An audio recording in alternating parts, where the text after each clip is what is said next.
को नमस्कार कहती है और आप सबका मेरे साथ जुड़ने का बहुत बहुत धन्यवाद। अब आज हम शुरू करेंगे सांख्य योग। सांख्य योग आपका चैप्टर 2 है गीता का। ना यहाँ पर आपका सांख्य योग, योग से क्या तात्पर्य है? योग आप क्या कहते हैं? योग क्या होता है? योग यानी जुड़ाव किसी चीज से।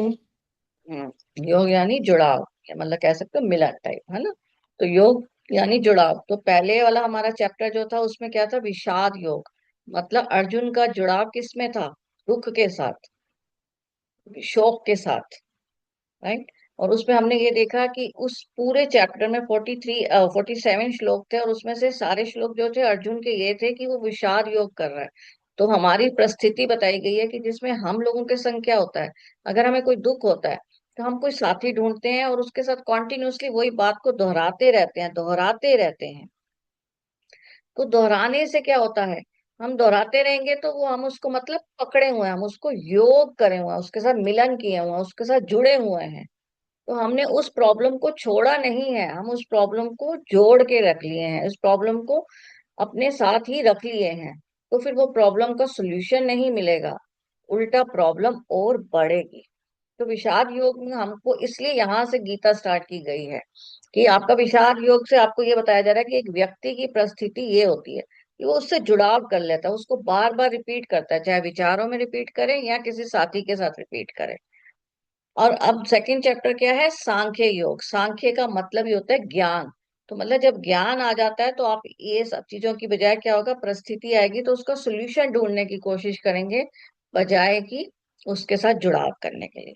तो पहला विषाद योग था, इसीलिए दूसरा क्या है? सांख्य योग। मतलब अब हम ज्ञान की तरफ बढ़ रहे हैं, ताकि हमें ज्ञान ही हो जाए, हम परिस्थितियों के साथ सामना कर सकें, उनको फेस कर सकें, राइट। तो ये है आपका सांख्य योग का तात्पर्य है। तो सांख्य वर्ड जो है ये आपका क्या है? अगर आपने कभी सांख्य दर्शन सुना होगा। हाँ, सांख्य दर्शन एक बुक है। मतलब जैसे हमारी ये शास्त्रों की जो बुक है उसमें सांख्य दर्शन एक बुक ही है। तो आप कुछ लें तो सांख्य योग का मतलब वही, मतलब उसमें वो सारा बताया गया है हमारी आत्मा के बारे में। तो इस चैप्टर में भी आप लोग आत्मा के बारे में जानेंगे। तो सांख्य दर्शन जो हमारे, हाँ, ये है जो कपिल मुनि जी ने इनका नाम दिया था सांख्य। तो कपिल मुनि ऋषि जी ने जब सांख्य नाम दिया था तो उन्होंने सांख्य दर्शन का, शास्त्र का बुक दिया था। उसमें क्या है? आत्मा, तत्व। अब हम कई बार सुनते हैं ना, पुरुष, प्रकृति। तो पुरुष क्या है, प्रकृति क्या है, मन, बुद्धि, अहंकार, ये हमें पता चलेगा। प्लस ज्ञानेंद्रिय तो हमें मालूम ही है, कर्मेंद्रिय भी हमें पता है कि उसके थ्रू जो हम एक्शन करते हैं, जो हमारा, ये हम देख रहे हैं न आंखों से, हम जो सुन रहे हैं कानों से, ये जो पांचों हमारी ज्ञानेंद्रियां हैं उसके थ्रू हम एक्शन करते हैं, उसके ऊपर है। फिर उसके बाद क्या है कि इन सब से हम कर क्या रहे हैं? हम कुछ सुगंध कर रहे हैं, रस कर रहे हैं, स्पर्श कर रहे हैं, राइट। और हमारी बॉडी जो है वो हमारी पृथ्वी, जल, अग्नि, वायु, आकाश, इन्हीं 5 महाभूतों से बनी हुई है, जिसको हम भगवान भी कहते हैं। न, राइट। तो ये सारा जो है सांख्य दर्शन में डिस्क्रिप्शन में लिखा हुआ है। तो आपका क्या है, गीता जो है सारे उपनिषदों का संगम है। उसमें भी योग है, मतलब सारे उपनिषदों से, या कह सकते हैं आप वेदों से, उसने सभी से कुछ कुछ उठा के यहाँ पर दिया है। तो जो गीता है उसमें जब आत्मा के बारे में बताया गया है वो कठोपनिषद से दिया हुआ, पूरा एज इट इज ही श्लोक ही वही है। तो कठोपनिषद में जो श्लोक है वो ही वाले श्लोक यहाँ पर हैं आत्मा के बारे में। तो सांख्य योग आपका एक्चुअल में क्या है? सांख्य, सांख्य का जो वहां पर मतलब है, वहां क्या है? विश्लेषण, जिसको हम सरल भाषा में कह सकते हैं ज्ञान। ना इसमें अब आप सांख्य योग में क्या क्या समझेंगे? पहले तो मानसिक स्थिति, जो हम ऑलरेडी विषाद योग में समझ चुके हैं, और उसके रिलेटेड वो प्रश्न करेगा अर्जुन, ओ सॉरी, कृष्ण से, कि मुझे ये बताइए, मुझे ये बताइए, ताकि मुझे पूरा ज्ञान हो। तो उसका है आपका, उसके बाद कृष्ण जी उसको आत्मा की व्याख्या देंगे इस चैप्टर में। और कर्म के बारे में बताएंगे, कर्मण्यवादी का जो बहुत फेमस आपका हमारा श्लोक है, वो हमारा यहीं पे आता है 47 श्लोक पे। तो हम उसको पढ़ेंगे। हम स्थित प्रज्ञ पुरुष के लक्षण क्या होते हैं, स्थित प्रज्ञ का मतलब क्या है, हम वो समझेंगे यहाँ पर। कर्म योग का मतलब क्या है, अध्यात्म का मतलब क्या है। तो इसमें कुल मिला के आपके 72 श्लोक हैं। तो अगर आप देखें तो मतलब पूरी आत्मा के बारे में हमको पूरा जानकारी हो जाएगा। तो सांख्य योग में हम यही सब आगे हम सीखने जा रहे हैं। नौ सांख्य योग में अब आपका पहला श्लोक जो है हमारा, वो आपका क्या है, संजय का। संजय बोल रहे हैं, संजय ने क्या कहा जब वहां पर वो उस दृष्टि से अपनी दृष्टिकोण से देख रहे हैं, तो वो कह रहे हैं कि करुणा से व्याप्त शोक युक्त और खूब आंसुओं से रोते हुए अर्जुन जो हैं कृष्ण से कह रहे हैं। तो अब यहाँ पर कृष्ण को यहाँ पर इन्होंने क्या बताया है, मधुसूदन, राइट। तो कृष्ण को मधुसूदन कहा है, इसलिए मैंने मधुसूदन कृष्ण ही लिख दिया है। तो क्या है कि उसने जो है बताया है कि अर्जुन जो है वो इतने दुखी हो चुके हैं कि अब उनको लग रहा है बस मुझे सोल्यूशन मिल जाए किसी तरीके से। ऐसा होता है ना हमारे साथ कि हम इतने कई बार प्रॉब्लम में उलझ जाते हैं कि हमें लगता है बस अब आज सीधा राह दिख जाए। तो वो खूब रो रहे हैं, खूब शोक में युक्त हैं, और वो सारे उन सब में युक्त होते हुए वो कृष्ण से सवाल पूछ रहे हैं कि अब मेरा क्या होगा, मुझे नहीं फाइट करना है। तो अगर आप यहाँ देखें तो हमारा यहाँ पर कृपया, ठीक है, कृपा, कृपा का हमारे यहाँ पर शब्द का यूज हुआ है। तो हम यहाँ पर समझेंगे कृपा क्या है, करुणा क्या है, और दया का है। और विषीद का मतलब होता है माया। और आगे जाके हम माया को भी समझेंगे। तो यहाँ पर इसी श्लोक के हिसाब से हम लोग कृपा, करुणा और दया को समझेंगे। तो अब आपका बेसिकली क्या, कृष्ण जो है वो दुखी है, राइट। कृष्ण हमारे जो दुखी हैं, तो कृष्ण जी के अंदर क्या है, दुख है। तो दुख एक्चुअल में क्या होता है, जब इंसान बहुत दुखी होता है तो वो बार बार सवाल करता है या बार बार उसी के बारे में सोचता है। तो यहाँ पर ये दुख को मैंने यही समझाया है कि दुख एक्चुअल में ये चीज होती है कि दुख में हम एक व्यक्ति जो होता है ना, पुरुषार्थ पुरुष नहीं हम कह रहे, व्यक्ति कह रहे हैं, मतलब एक आम इंसान, वो बार बार उसी में उलझा रहता है, वो उस बात को पकड़े हुए रहता है, वो उस दुख को पकड़े हुए रहता है, मतलब योग कर लेता है उसके साथ। कृपा क्या होती है, ईश्वर के थ्रू। कृपा हम पर ईश्वर के थ्रू होती है। तो जैसे कृष्ण ने अर्जुन पे कृपा की, उन्होंने उसको पूरा ज्ञान ही सिखा दिया, क्योंकि अर्जुन बहुत दुखी थे उस समय। ओ, अगर हम दूसरा एग्जांपल लें तो कृपा हमारे कृष्ण जी ने द्रौपदी पे की थी। द्रौपदी जी के केस में अगर आप देखें तो उनका क्या हुआ था, जब वो सभा में थी, उनका चीरहरण होने वाला था, तो उन्होंने सबके आगे रोई थी कि मेरा चीरहरण हो रहा है, इस घर की बहू का चीरहरण हो रहा है। यही हो रहा था ना, उनकी बहू है वो उस घर की। तो आप उस वो सबके आगे पहले रोई थी, वो भीष्म पितामह जी को, धृतराष्ट्र जी को, द्रोणाचार्य जी को, वो सभी के आगे रोई। फिर जब उनको हार थक के कुछ उलझा सुलझा नहीं, तो उन्होंने क्या याद किया, कृष्ण जी को याद किया। और जैसे कृष्ण जी को याद किया तो कृष्ण जी ने अपनी कृपा बरसा दी। उस चीज को कहा जाता है कृपा, राइट। तो करुणा आपका क्या होता है कि अगर आपको कई बार, जैसे आप कई बार रास्ते में चल रहे हैं, सपोज कोई बुजुर्ग गिर गया या बुजुर्ग ऐसे कुछ हुआ, तो हम इमीडिएटली उसकी हेल्प करने चले जाते हैं, हम इमीडिएटली हेल्प करते हैं। उस समय हम जब उस पे करुणा दिखा रहे हैं, वो चीज कि हम उस समय कुछ भी उससे एक्सपेक्ट नहीं कर रहे हैं, हम रिटर्न में एक्सपेक्ट नहीं कर रहे हैं ना, उसमें हम कुछ भी रिटर्न में एक्सपेक्ट नहीं कर रहे होते, हम बस सिंपली उनकी हेल्प कर देते हैं। उसको कहा जाता है करुणा। जो यहाँ पर कृष्ण जी ने ऑफ कोर्स अर्जुन पे दोबारा करुणा भी की थी कि उन्होंने उसका क्या किया था, उसके अज्ञान को मिटाना चाहा था। और उस अज्ञान को मिटाने के लिए उन्होंने उससे कुछ एक्सपेक्ट नहीं किया था, सिंपली उसके अज्ञान को मिटाने की अ, कोशिश की थी। तो दया आपकी क्या होती है, अब दया क्या होती है कि हम लोगों में, हम लोग जो दया लेते हैं, अगर हमें कोई रास्ते में भिखारी मिल जाता है, हम दया करके उसको कुछ पैसे दे देते हैं या कोई खाने की चीज दे देते हैं, वो जो वो जो है वो दया नहीं कहलाती। शास्त्रों के हिसाब से उसको दया नहीं कहा जाता। क्यों? क्योंकि उस दया के साथ हमारे साथ क्या होता है, एक भाव जुड़ जाता है। वो भाव क्या होता है कि हम उस पे तरस खा रहे हैं, या हमारे साथ भाव क्या जुड़ जाता है, यार मैंने कुछ अच्छा किया है। कई बार हम दया किसी पे करते हैं और साथ में हमारे अंदर भाव हो रहा होता है कि यार मैंने तो पुण्य कमा लिया। तो वो दया नहीं है, वो उल्टा कर्मा है। तो दया होती है जिसमें आप ये मानते हैं कि सभी समान हैं, एक समान है हम सब। बस किसी में क्या है, जो हमने एक से अनेक वाला हमने एक्सरसाइज में देखा था ना, कि पानी में, पानी सभी में है, पर पानी में किसी में हल्दी मिल गई, किसी में मिट्टी तत्व मिल गया। तो हम हैं अंदर से सब एक समान, पर अभी क्या है, हमारे लेवल डिफरेंट है। उस चीज में हम उसको उसको हमारे यहाँ पर शास्त्रों में उसको दया कहा गया है। तो उसका मतलब क्या है, सभी को एक ही दृष्टि से देखना, सर्वभूतेषु प्रेम।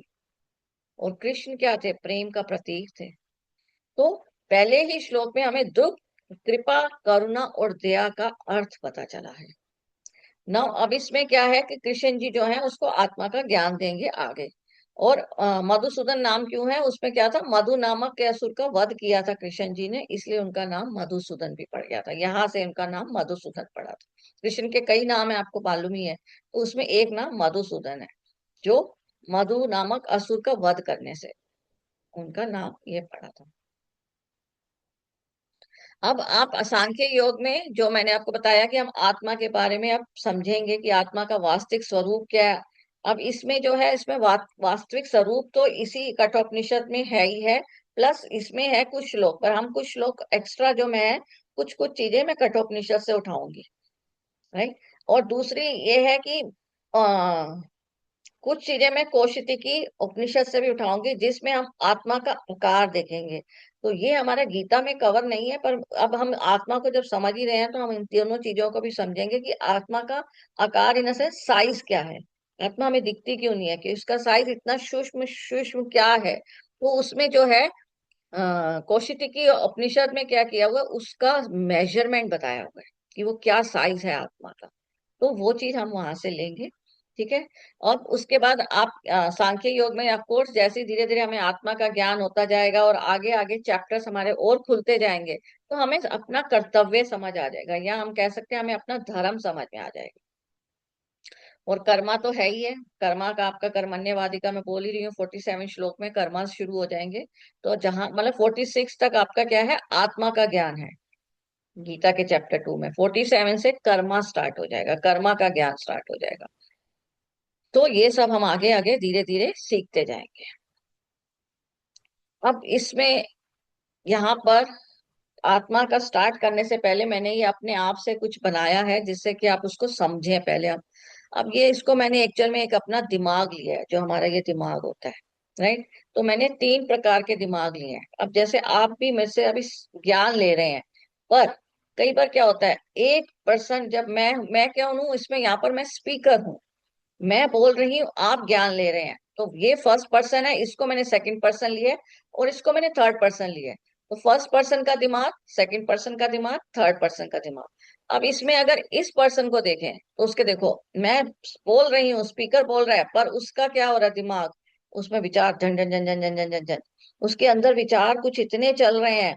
लेट इट बी, जैसे सपोज आपने दूध उबलने रखा हुआ है और आप इस समय क्लास अटेंड कर रहे हैं, तो क्या होगा, अरे यार दूध उबल रहा है, तो आपका ध्यान जो है एग्जैक्टली नहीं समझ में आएगा।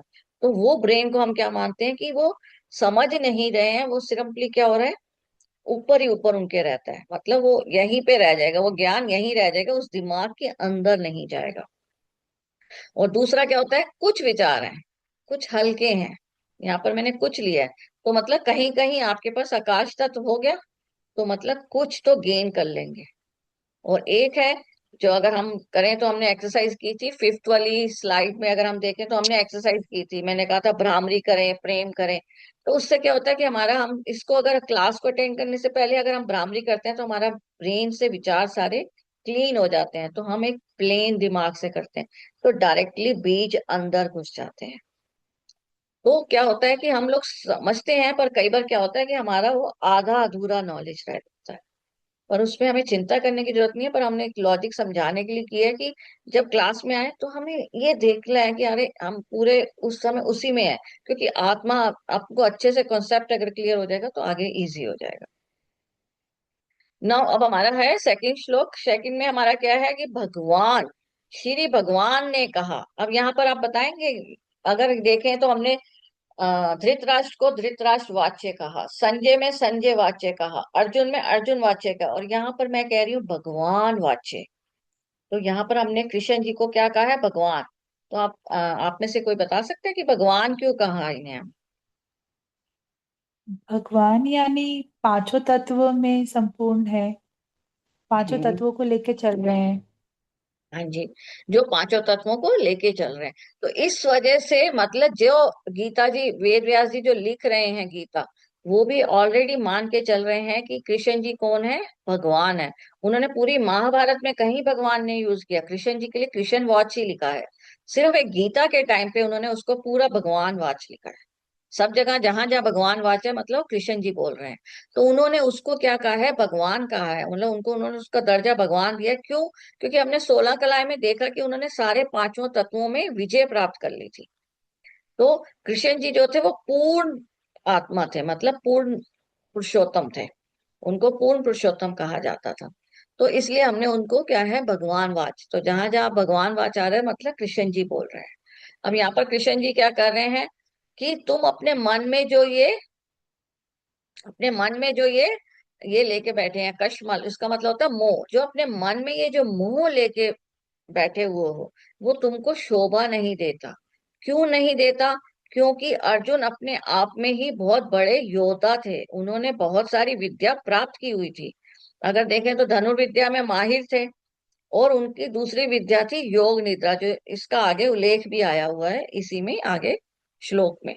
तो उन्होंने योग निद्रा की हुई थी, मतलब वो अगर कुछ है तो वो क्या करते थे, सोते नहीं थे, वो सिंपली ध्यान करते थे और पूरे 8 आवर्स की नींद उस ध्यान में कर लेते थे। तो उन्होंने योग निद्रा प्राप्त की हुई थी। और जिसने योग निद्रा प्राप्त की होती है उसको हम योगी ऑलरेडी मानते हैं। इसलिए अर्जुन कृष्ण जी को बहुत दुख लगा था कि ये तो योगी है और इतने से मोह में इतनी जल्दी फंस गया ये। तो वो यहाँ पर वो कह रहे हैं कि आपको ये सब शोभा नहीं देता है, आपको मोह तो शोभा ही नहीं देती है। तो यहाँ पर वो जो है कि वो कह रहे हैं कि एक तो दूसरा क्या बोल रहे हैं कि आप मनुष्य की भांति कैसे बात कर रहे हो, आप तो योगी बन चुके हैं, आप तो ऑलरेडी योगी हैं और आप एक नॉर्मल मनुष्य की तरह कर रहे हैं बातें। तो यहाँ पर कृष्ण जी ये बोल रहे हैं अर्जुन को ना। उसके बाद आपका क्या है कि भगवान जो मैंने आपको बताया ही था कि भगवान, अब भगवान के लिए क्या है कि कृष्ण जी को भगवान जो है, हमारे यहाँ पर कृष्ण जी को भगवान भागवत में भी प्रॉपर उन्होंने एक्सेप्ट किया हुआ है कि ये भगवान है। क्यों? क्योंकि वो अंतर्यामी थे, वो सभी की आ, मन को पढ़ लेते थे। मतलब तीसरा नेत्र कृष्ण जी का भी खुला हुआ था, वो सामने वाले का मन भी पढ़ लेते थे। तो भागवत में ये वाले श्लोक में उन्होंने ये बताया है कि कृष्ण जी जो है वो भगवान के बराबर हैं। इनफैक्ट उसमें तो उन्होंने परमात्मा के बराबर ही कहा हुआ है उनको। तो उनको वो बोला हुआ है कि सत्य और प्रेम के पूरे पूरे प्रतीक हैं। तो भागवत में हमको यहाँ पर उन्होंने प्रॉपर कहा हुआ है। और दूसरे ब्रह्म संहिता भी एक शास्त्रों की किताब है, उसमें भी कृष्ण जी को भगवान की तरफ से पूरी उन्होंने उन्होंने तुलना की है कि कृष्ण जी जो है परम पुरुष हैं। अगर आप देखें तो यहाँ पर मैंने लिखा है ना परम पुरुष, जो मैं आपको बोली थी पूर्ण पुरुषोत्तम कहा जाता है कृष्ण जी के लिए। और ब्रह्म संहिता में कृष्ण जी को ही नया नाम दिया गया था गोविंद। गोविंद का अर्थ क्या होता है? गो मतलब अंदर, विंद इस शरीर में। तो वो अंदर, शरीर के अंदर मतलब भीतर की यात्रा कर लेते थे। वो अपने अंदर के सूक्ष्म शरीर को भी देख लेते थे। तो इसमें उन्होंने इसलिए उसको ब्रह्म संहिता में क्या है, उनका नाम गोविंद भी पड़ गया था। तो कृष्ण जी का दूसरा नाम गोविंद है, पहला हमने एक देखा मधुसूदन।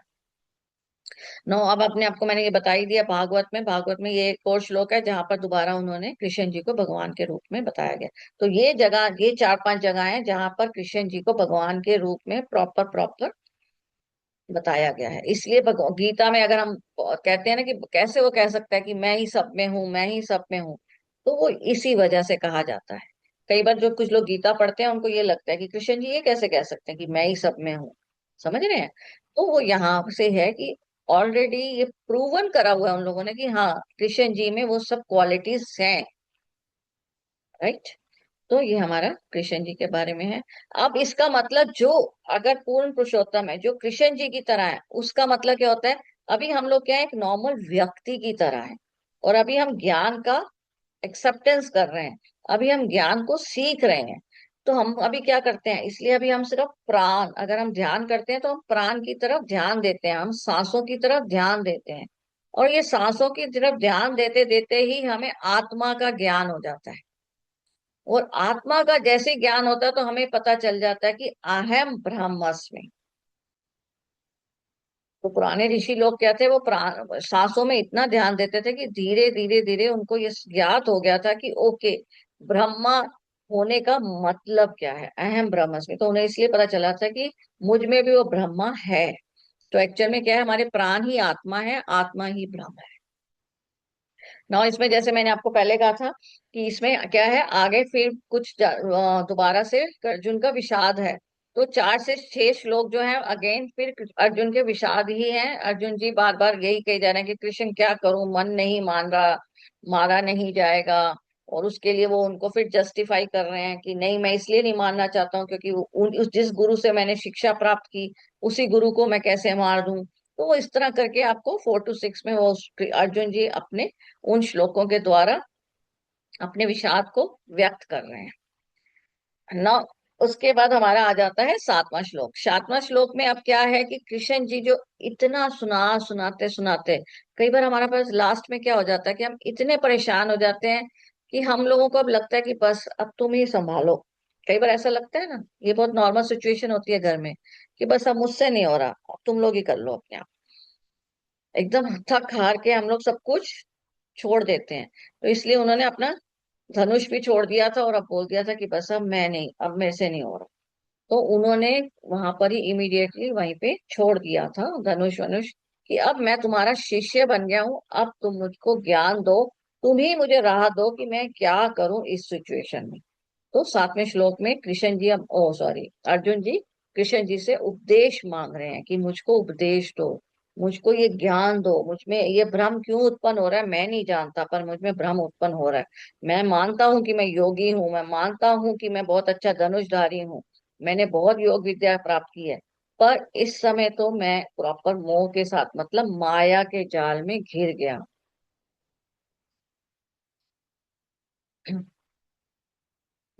तो अब इसमें क्या है कि हमारा वो कृष्ण जी जो है अब आगे इसको धीरे धीरे बताएंगे कि ओके, आत्मा का क्या ज्ञान है, आत्मा एक्चुअल में होती क्या है। राइट। अब इसमें हमें क्या बताया कि इस समय जो अर्जुन है वो एक नॉर्मल मनुष्य की तरह है, जो समस्याओं में घिर जाता है तो क्या करता है, दुखी होता है, विषाद करता है।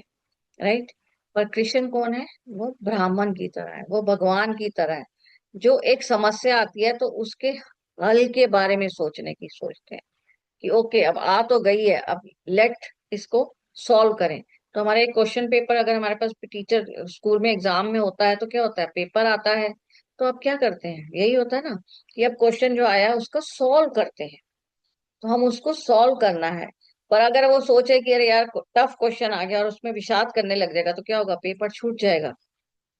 तो अब क्या है कि हम यहाँ से अब आगे ज्ञान जब प्राप्त करते जाएंगे तो हमें ये समझ आएगा कि समस्याएं तो आती रहेंगी, पर हमको हल ढूंढने का, सोल्यूशन ढूंढने की विद्या आ जाएगी हमारे अंदर, सॉल्यूशंस ढूंढने की ताकत आ जाएगी कह सकते हैं। तो तब हम क्या कहलाएंगे, ब्राह्मण। मतलब ब्रह्म की पहचान हो जाएगी, ब्रह्म का ज्ञान हो जाएगा हमको। राइट। तो हमको ब्रह्म की पहचान हो जाएगी, ब्रह्म का ज्ञान हो जाएगा। ये भी मैंने ब्रह्म संहिता से लिया हुआ है, ये वाला श्लोक भी, कि ब्राह्मण आप बन जाएंगे। ओके। ओके अगला है ओके, कृष्ण जी कह रहे हैं यहाँ पर, कृष्ण जी का अगला है, अगला कृष्ण जी बोल रहे हैं कि ये जो अब तुम में आ रहा है, इसका मतलब क्या हो गया, तुम इंद्रियों के वश में हो गए। राइट। तो इंद्रियों के वश में हो गए हो, मन के वश में हो गए हो, इसलिए तुमको ये शोक आ रहा है। तो ये शोक अब दूर करने के लिए क्या है कि तुमको इंद्रियों से परे जाना होगा, अपने मन से परे उठना होगा। तो अगर हम देखें तो मैंने आपको लास्ट जो स्लाइड हमने वीडियो बनाई थी जो 10वें दिन में थी, उसमें मैंने इसलिए बताया था कि जो इन चीजों में है तो इसका मतलब वो इंद्रियों के वश में है, वो शोक के वश में है। तो वो इन दो चक्रों में फंसा हुआ है, मूलाधार और स्वादिष्ठान। तो पहला वाला जो था कि वो हमारा क्या था, विषाद योग, जिसमें क्या था, मूलाधारा और स्वादिष्ठाना में ही अटके हुए हैं। तो हमको सोल्यूशन नहीं मिलेगा, हम उस प्रॉब्लम को बार बार सोचते रहेंगे। राइट। तो सहजता कब आती है, जब हम ऊपर को उठते हैं, जब हमारे ऊपर को उठते हैं। तो स्वादिष्ठाना में क्या होता है, जल तत्व होता है। तो जल तत्व का मतलब क्या है कि हम कहते हैं ना हमारी बॉडी जो है 72% जल से बनी हुई है, वो इसलिए कहा जाता है। तो हम जन्म लेते हैं तो हम इन दो चक्र के साथ जन्म लिए हैं, क्योंकि हमारे संस्कार उसी में ही है। जो मैंने पहली वाली उसमें बताया था आपको, अगर डे 5 की आप देखेंगे तो उसमें मैंने यही बताया हुआ है कि हमारा मैं और मेरा का भाव के साथ हम पैदा हुए हैं जब, तो हमारे संस्कार तो वहीं से हैं, तो हम उसके हिसाब से अपनी नेचर बना के आए हैं। हम ऑलरेडी, जिसको गीता में उसको प्रारब्ध कहा है, ज्योतिष की विद्या में उसी को अपने भाग्य कहा है। तो हम ये चीजें तो अपने संग लेकर आए हैं। पर जल का मतलब क्या होता है, अगर हम जल को नीचे की तरफ ले जाएंगे तो हम क्या करेंगे, जो विचार का बीज हमने मूल धारा में, भूमि तत्व में डाला है, उसको जल देते रहेंगे तो विचार, एक विचार के बाद दूसरा विचार, एक विचार के बाद दूसरा विचार आता रहेगा। पर अगर हम उस जल की प्रवाह ऊपर की तरफ कर देंगे, अगर मैं जल का रुख ऊपर की तरफ कर दूंगी तो क्या होगा, जल तो आराम से जगह बना लेता है ना। तो आप ऊपर के चक्रास में आ जाएंगे, ऊपर के चक्रास में है तो आप सोल्यूशन ढूंढने लग जाएंगे। तो उसमें यहाँ पर कृष्ण जी ये बता रहे हैं कि आपका क्या है कि पूरा बॉडी जो है 72% वाटर का है। और वाटर का रुख आप किस तरफ करना चाहते हैं वो आपकी चॉइस है, आप विषाद करना चाहते हैं या सोल्यूशन ढूंढना चाहते हैं। और वो धीरे धीरे कैसे आता है, जब हमें ज्ञान हो जाता है। तो जैसे हमें ज्ञान हमारा बढ़ता जाएगा, हम ऑटोमेटिकली क्या करेंगे, परिस्थितियां क्या होगी, परिस्थिति तो आएगी, प्रॉब्लम्स आएंगी या कह लीजिए परेशानी तो आएगी, पर हमारा मन विचलित नहीं होगा, विषाद में नहीं जाएगा। 5 मिनट के लिए जाएगा मे बी, क्योंकि एकदम इमिडिएटली आती है तो 5 मिनट के लिए जाएगा, पर हम उसे पकड़ के नहीं रहेंगे, योग नहीं करेंगे। हम लोग क्या करते हैं, अपने दुख को कैरी फॉरवर्ड करते रहते हैं। हम लोग रोज उसी का ही राग, मतलब कहते हैं ना जाप करते रहते हैं, उसको ये कह सकते हैं कि हम उसी का जाप करते रहते हैं। तो जितना जाप करेंगे उतना ही क्या होगा, आप वापस जल में, मतलब उसको वो दे रहे हैं, पानी दे रहे हैं। तो अब कृष्ण जी हमें आगे ज्ञान देने जा रहे हैं कि आपका क्या होगा, कि ये जो है अब आपका जल का रुख जो है ऊपर की तरफ जाएगा। ओके। और मैंने आपको ये तो बता ही दिया था। उसमें फिर क्या है, दोबारा से 9 से 10 अर्जुन के संवाद हैं, जिसमें अगेन अर्जुन फिर से, जो मैं बता ही रही हूँ कि अर्जुन क्या था, वो विषाद में थे, तो वो बार बार एक ही बात को बोले जा रहे हैं, बोले जा रहे हैं। तो अभी कृष्ण जी के दो ही श्लोक आए हैं जिसमें कृष्ण जी ने यही कहा है कि तुम पे ये शोभा नहीं देता, क्योंकि तुम योग निद्रा को प्राप्त हो चुके हो, तुम तो ऑलरेडी ही योगी हो, तुम कैसे मोह में फंस सकते हो। और दोबारा उन्होंने ये पिछले श्लोक में भी यही समझाने की कोशिश की, पर जो अर्जुन है वो नहीं समझ रहे। तो 9 से 10 के जो हैं हमारे, वो अगेन वही अर्जुन के विषाद की तरह ही है, कि अर्जुन बार बार एक ही सवाल को बार बार दोहरा रहे हैं कि मुझसे नहीं हो रहा, मुझसे नहीं हो रहा, अब मेरे बस की नहीं है। और इन 9 और 10 के श्लोकों में ही एक जगह पे कृष्ण जी ने उसको त्रिकालदर्शी भी कहा है। मतलब कि इतना, इतने अर्जुन जी इतने माहिर थे, मतलब इतनी उन्होंने भी योग में अपनी क्षमता प्राप्त कर ली थी कि वो त्रिकालदर्शी थे, मतलब वो भी दूसरे की उसको पहचान लेते थे। पर स्टिल इस समय क्या था, मुंह में इतने फंस गए थे कि उनको इस समय कुछ नहीं सूझ रहा था। तो 9 से 10 में फिर से अर्जुन के संवाद है कि वो बार बार एक ही बात बोले जा रहे हैं कि मैं क्या करूं, मैं क्या करूं, मैं क्या करूं, मुझसे नहीं हो रहा। ये मैंने आपको ब्रेन के लिए समझा ही दिया है, राइट। तो ये आपका यहाँ तक है। अब आपका 11वें श्लोक से हमारा आत्मा का दर्शन शुरू हो जाएगा कि आत्मा क्या है। तो यहां तक आप में से किसी का कोई प्रश्न हो तो आप पूछ सकते हैं। हम ये जो त्रिकालदर्शी आपने बताया अर्जुन के बारे में, एक बार वो फिर से बताइए, उसका क्या मतलब होता है? इसमें है त्रिकाल, तीनों कालों के ज्ञाता। ठीक है, तो हमारी बॉडी में तीनों काल क्या हो गए, मतलब हमारी बॉडी अभी आप आत्मा में जब समझेंगे तो हमारा ये एक स्थूल शरीर है, इसी के अंदर हमारा एक सूक्ष्म शरीर है, और इसी के अंदर हमारा एक कारण शरीर है। तो त्रिकालदर्शी यहाँ पर क्या लिया गया कि इन तीनों शरीर के ज्ञाता हो तुम, इन तीनों शरीर का तो तुम्हें नॉलेज है। तो तुम्हें खुद ही पता है कि तुम ऑलरेडी इस समय मतलब कहाँ हो। वो उसको ये बताना चाह रहे हैं कि तुम तो ऑलरेडी कहाँ जा रहे हो, नीचे वाले चक्रास में जा रहे हो, आपको ऊपर वाले चक्रास में जाना है। तो वो उसको ये बता रहे हैं। तो त्रिकालदर्शी होता है जिसको तीनों लोकों का, अगर ब्रह्मांड के हिसाब से लें, अगर परमात्मा के हिसाब से लें, कि उनको तीनों लोकों का ज्ञात है, मतलब सभी जगह का पता है, यहाँ पर धरती पे क्या हो रहा है, आसमान में क्या हो रहा है, कहते हैं ना। और अगर बॉडी के हिसाब से लें तो मुझे अपने अंदर की भावनाओं का ज्ञात हो गया। जिसको आजकल हम बोलते हैं ना ध्यान में दृष्टा भाव, कि मुझे अपनी भावना भी पढ़नी आ गई है कि ओह मैं तो गुस्सा कर रही हूँ, ओह मैं तो ये कर रही हूँ। तो ऑटोमेटिकली होता है जब दृष्टा भाव आ जाता है तो हम लोग क्या करते हैं, इमीडिएटली कंट्रोल कर पाते हैं अपने गुस्से को। तो वहां पर त्रिकालदर्शी को ये बताया उसने। तो 11वें श्लोक से ओके। हम लोग आत्मा का दर्शन करेंगे, मतलब हम आत्मा को जानेंगे, जिसमें मैंने आपको पहले ही बता दिया कि हम कौशिकी उपनिषद और कठोपनिषद से भी कुछ कुछ लेंगे। क्योंकि अगर सिर्फ गीता के श्लोक से लें तो उसमें कुछ श्लोक उठाए हैं कठोपनिषद के, पर कठोपनिषद के ऊपर और नीचे के श्लोकों को भी अगर मैं उसके साथ जोड़ती हूँ तब आत्मा का पूरा प्रॉपर ज्ञान होता है। तो यहाँ से मैम आपने बोला कि अर्जुन त्रिकालदर्शी थे, उनको तीनों काल का था, तो उसमें भी तो ऑलरेडी आत्मा का ही ज्ञान था। फिर अलग से हाँ, आत्मा के ज्ञान की क्या जरूरत थी? मतलब वो भूल गए हैं, उनको याद दिला रहे हैं ना वो। Okay okay. मतलब मोह में सब कुछ भूल नहीं जाते, जैसे हमारे सब तो होता है कि अरे कुछ हम्म। नहीं, बस अब मेरे बस की नहीं रही, तो वो इतने मुंह में फंस गए हैं कि अब उनको इसलिए वो ज्ञान दे रहे हैं ऑलरेडी। नहीं तो अदरवाइज वो लोग ज्ञाता थे, उन लोगों को द्रोणाचार्य जी ही उनके गुरु थे, वो तो बहुत बड़े ज्ञाता थे। तो इसी वजह से तो हम्म। कृष्ण जी चाहते थे कि अब इन सबका यहाँ पर इस मतलब यहाँ अब इनका नहीं है, क्योंकि द्रोणाचार्य जी जो ज्ञाता हैं और भीष्म पितामह जी बहुत बड़े ज्ञाता थे, पर उसके बावजूद भी तुम सिर्फ उस राज्य की रक्षा करने के लिए पूरे समाज को खराब करने के लिए तैयार हो। क्योंकि जब द्रौपदी जी का चीरहरण हुआ था उसके बाद समाज में बहुत ज्यादा लेडीज की रिस्पेक्ट करते हैं ना बिल्कुल खत्म हो गई थी। लेडीज को कहीं पे भी चलते चलते उन लोगों का चीरहरण होने लग गया था। क्योंकि कोई भी कुछ कहता था तो कहते थे धृतराष्ट्र जब राजा ही हमारा ऐसा कर सकता है जिसकी बहू के साथ भरी सभा में हो रहा है, आप समझ सकते हैं ना अगर मानसिक कैसा रहेगा कि एक राज्य राज्य ही ऐसा हो गया था कि लोग उस राज्य की कोई परवाह ही नहीं थी उस राज्य में। तो इसलिए समाज की दृष्टि से ये था। अगर हम यहाँ पर भी लें तो हमारा क्या होता है, इसलिए हमारे यहाँ पुलिस सिस्टम बना हुआ है ना, कि जो समाज की नजरों में गलत है उसके लिए हमें कोई सजा करते हैं। कई बार फांसी की सजा भी हो जाती है जैसे। तो इसलिए ये था कि अब युद्ध ही एक सोल्यूशन है। युद्ध इन सेंस कि अब इन लोगों का रहना उचित नहीं है। और किसी का कोई प्रश्न हो? Okay ma'am.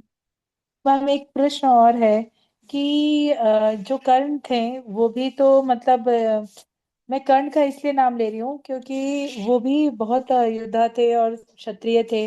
लेकिन वो जब जहाँ पे वो पैदा मतलब पले पले पोसे, तो जब वो परशुराम के पास गए थे ज्ञान के लिए, तो परशुराम ने जो भी है उनको ज्ञान दिया। फिर बाद में जब उन्होंने उनका सिर अपने गोदी में रखा था, जब परशुराम सो गए थे, हाँ, तो उन्हें उनके पता चल गया था, हाँ। बॉडी में एक बिच्छू आ गया था। तो फिर उसके बाद उन्होंने तभी उनको बोला था ना कि लास्ट टाइम में हम्म, जब तुम युद्ध करोगे तो अपनी सारी विद्या भूल जाओगे। भूल जाओगे, मुझे ये हाँ। पूछना था कि जब ब्रह्म ज्ञान तो मैम सबके लिए समान होना चाहिए, तो उसमें परशुराम को क्यों इतना गुस्सा आ गया? परशुराम उस समय, ओके, एक्चुअल में क्या होता है ना, यही सब चीजें क्या है कि ये लोग त्रिकालदर्शी हैं ये सारे, एक्चुअल में इन सबको आगे पीछे का इन्हें ये मालूम था कि ये जो है ये धर्म की बजाय अधर्म का साथ देने वाला है। समझ रहे हैं? क्योंकि अर्जुन में सॉरी करण में क्या जो मेन था कि करण जी जो वैसे अगर आप सोचेंगे तो करण जी बहुत ज्यादा दान करते थे। पर वो हर दान के साथ ये भाव रखते थे, देखो जी मैं उच्च हूँ, मैं दान करता हूँ। तो उनमें अहंकार का भाव बहुत ज्यादा था जो हम रावण जी में भी मानते हैं। तो इसलिए वो कहते हैं ना कि आगे के लिए पहले से ही सब कुछ निश्चित है हमारे लिए भी, राइट। तो सब कुछ वो निश्चित है, उन्हें मालूम था कि ये साथ उनका नहीं देगा। क्यों? क्योंकि वो उनका अधर्म का साथ देगा। तो इसलिए ये ऑलरेडी ही उनको पहले से ही, ये कहते हैं ना, एक श्राप पहले से ही मिल गया था कि अब तो आपका कोई आपको याद ही नहीं रहेगी। तो करण जी में अहंकार का भाव बहुत ज्यादा ओके, मतलब ये मतलब ब्रह्म ज्ञान सबके लिए समान है, पर वो इसलिए था। मुझे यही हाँ, लगा कि ब्रह्म ज्ञान तो सबके लिए समान होना चाहिए, इसमें तो कोई जाति सबके लिए भेद का कोई समान वो है नहीं ना, होना ना ना, चाहिए जाति था। भेदभाव है नहीं क्योंकि है। पर वो हाँ ऑलरेडी लीला है ना, तो मतलब कहते हैं ना ऑलरेडी पता था, कृष्ण जी को पता था, परशुराम जी भी कृष्ण जी का ही अवतार है अगर आप समझें तो। हाँ। तो ये यस सबको यस पहले यस। से ही ज्ञात था, मतलब क्या होने वाला है। ओके। तो उस हिसाब से, अच्छा। उस सिचुएशन के हिसाब से कहते हैं ना कि चलो मौका मिला है, वैसा हो गया एक किस्म का कि मौका मिला हाँ, है एक्चुअली पर में से। पूरे महाभारत में मुझे यही चीज बहुत खराब लगी थी कि बेचारे कर्ण ने सारी कुछ किया था, इतना दर्द भी सहा था, लेकिन सिर्फ धर्म के नाम पर परशुराम जी ने उनको ऐसा वो कर दिया। ये अब समझ नहीं में आया कि एक्चुअली वो त्रिकालदर्शी थे और उनको हाँ, पता था कि आगे अपने आगे क्या सारी चीजों का गलत यूज करेगा गलत यूज जगह करेगा। झूठ जाकर। भी बोले थे ना, वो खुद के पुत्र नहीं है। झूठ भी बोले थे मैडम वो। हाँ, सूत भी नहीं थे वो, तो मैडम बोले वो थे ज्ञान दे मतलब रहे थे वो ना, झूठ ठीक है बोले हाँ। थे। सूत बोले थे क्योंकि वो नीच जात मानी जाती है उसके हिसाब से। पर वो वैसा मतलब उनके दिमाग में जब नहीं, वो वो देने बताए का नहीं थे होता है। मैं सूत का पुत्र हूँ। नहीं हाँ, बताए थे मैडम। करण जी तो बताए बताए ही नहीं नहीं थे थे मैं ना। सूत का पुत्र हूँ, ये बोले। ना ना, करण जी तो बताए ही नहीं सीधी थे, सी वो तो बात है। क्षत्र क्योंकि क्षत्रियों को ही देते थे ना वो तो ज्ञान तब। तो वो उस समय हाँ। पर उन लोगों को मतलब पीछे की भावनाएं मतलब होती है ना, वो बता रही हूँ मैं कि पीछे से उनको ऑलरेडी मालूम था। करण जी का मेन एक ही प्रॉब्लम था, उनमें अहंकार बहुत ज्यादा था। उनमें विद्या बहुत ज्यादा अच्छी थी, नो डाउट, वो अर्जुन से ज्यादा दुर्योधन थे के वो योद्धा। दोस्त थे। हाँ दोस्त थे ना, दुर्योधन के दोस्त थे, हाँ, तो दुर्योधन के एकदम तो उनका दोस्त थे। भाव भी आ गया था। हाँ आ जी गया था उनका भाव, जैसी संगत वैसी रंगत। हाँ, जैसी संगत वैसी रंगत, वही कह सकते हैं। तो उनमें अहंकार भाव बहुत ज्यादा था। जो हम रावण जी के टाइम पे भी रामायण पढ़े ना, तो उसमें रावण जी की क्वालिटी में अहंकार सबसे ज्यादा बताया जाता है कि अहंकार की वजह से रावण जी कब नष्ट हो गए होंगे। तो वही करण जी के लिए है कि अहंकार बहुत ज्यादा था। तो सो मैम कल से महाभारत के बाद आत्मा। में मैंने देखा, हम्म, महाभारत के बाद मैंने ये जाना कि मैम ये जैसे होता है ना सब जात पात का, कि ये ब्राह्मण है तो ये शूद्र है तो ये क्षत्रिय है, ये सब एक्चुअली वो लोग अज्ञानता में बोलते थे। एक्चुअली ब्राह्मण हाँ तो हर इंसान में होना तो चाहिए। ओके, अभी आप ब्राह्मण का इसमें गलत यूज आगे हुआ है। चैप्टर का नाम तो हमें ध्यान नहीं है, पर इसमें बताएंगे कृष्ण जी भी कि ब्राह्मण मैं किसको बोलता हूँ, शूद्र किसको बोलता हूँ, वो भी बताएंगे। अभी आपको पता चलेगा कि ब्राह्मण को किस किस लोगों को ब्राह्मण की उपाधि दी जाएगी, किस लोगों को शूद्र की उपाधि दी जाएगी। अभी तो हम लोगों ने क्या कर दिया कि उनका बेटा वो ही ब्राह्मण है, जैसे हम बोलते हैं ना। धीरे धीरे मैडम वहां ज्ञान पर आएगा ना, धीरे धीरे मतलब उसको एब्जॉर्ब भी कर पाएंगे। हाँ, धीरे धीरे धीरे एक्सप्लोर होगा, समझ हाँ। लीजिए। तो वहां हाँ, पर फिर कृष्ण मतलब जी ने माइंड तो काफी एकदम से भी नहीं जा सकता ना। हाँ, तो धीरे धीरे धीरे धीरे होगा। एक्सप्लोर होगा। अब अभी तो हमें पहले इस वाले में तो हम सिर्फ आत्मा और कर्मा कर्म कर्म क्या है वो सेकंड चैप्टर में ये दोनों चीजें, और कर्म आगे बढ़ता जाएगा, थर्ड चैप्टर में भी कंटिन्यू होगा। पर आत्मा पूरी होने के बाद मतलब 47 श्लोक से कर्मा स्टार्ट हो जाएंगे कि कर्मा क्या है। तो कर्मण्यवादी का वाला जो आपका श्लोक है वहां से स्टार्ट हो जाएगा कर्म के बारे में। फिर धीरे धीरे स्थित प्रज्ञ पुरुष क्या कहलाता है, पुरुष कौन होता है, धर्म क्या होता है। एक्चुअल में हमें पता ही नहीं है, हम धर्म समझ ही नहीं पाते कि धर्म क्या है लाइक। फिर वो धीरे धीरे क्लैरिटीज बढ़ती जाएंगे आपकी। तो कल से आत्मा का है, तो मेरा यही रिक्वेस्ट है कि टाइम पर ज्वाइन कीजिए ताकि अच्छे से हम कर सकें इसको। सो आज के लिए इतना ही, थैंक यू बहुत मैम, बहुत वंडरफुल धन्यवाद। 15 मिनट सेशन से मैडम हमेशा की ज्वाइन ही नहीं तरह। हो रहा था मेरा। हाँ 15 मिनट जी, ज्वाइन ही नहीं हो रहा था मैडम। 15 मिनट, 12:30 से पौने एक, मतलब किचन में थी, वाईफाई से चलता है मोबाइल ही मेरा, तो ज्वाइन कभी नहीं हो कभी रहा हो था। जाता है, हो जाता है, कोई बात नहीं। हाँ ये ठीक है तो ना, सुन चलता लिया है। मैंने, अच्छा किया। हाँ, हम वीडियो भी धन्यवाद मिल मैडम, बहुत जाएगी कैसे बहुत नहीं। धन्यवाद। चलिए, बहुत बहुत कोई चलिए, दिक्कत कल नहीं। आत्मा, हाँ कल आत्मा के लिए धन्यवाद। ठीक है, धन्यवाद madam. Okay, thank you, thank you, thank you madam. Thank you. Time देने के लिए, बहुत कीमती समय देने के लिए। मैम बहुत अच्छा सेशन आप ले रहे हो मैम, एकदम यूनिक है, मैंने ऐसे सेशंस कभी सुने ही नहीं मैम। आप में इतना, आप कम टाइम में